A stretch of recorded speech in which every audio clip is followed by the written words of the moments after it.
السلام عليكم ورحمة الله وبركاته. معكم سيف باسام من قناة كراتيو. فيديو النهاردة هيكون رعب جدا، فلو انت قاعد لوحدك في البيت ميستحسنش ان انت تتفرج عليه، فيلا نخش في الفيديو. بس لو عجبك الفيديو ما تنساش تحط لايك واشتراك وتقدرني لاني بتعب جدا في عمل الفيديوهات دي.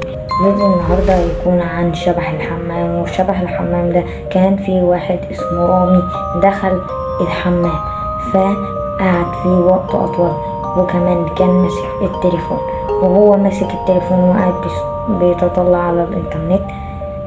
حس انه قعد وقت طويل جدا فرجع على اوضته ينام. تاني يوم الصبح عمل نفس الموضوع، بس حصلت معاه حاجة غريبة جدا.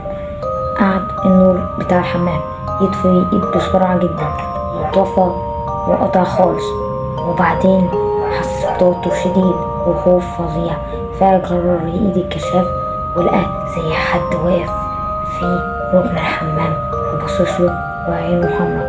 ده كان قصة الراجل الأول. قصة الراجل التاني إنه واحد بيحب كل شوية يخش الحمام باستمرار وبيقعد وقت طويل فيه، بس مش بيقضيه، يعني بيقعد مش بيلعب بأي حاجة خالص، هو بيقعد يستحمى بس بوقت طويل.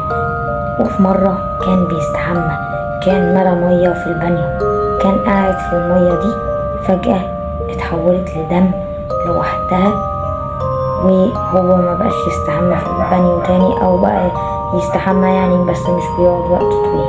بس دي كان نهاية الفيديو معانا. لو عجبك الفيديو ما تنساش تحط لايك واشتراك وتقدرني لاني بتعب وبقعد كتير اوي اعمل في الفيديو ده.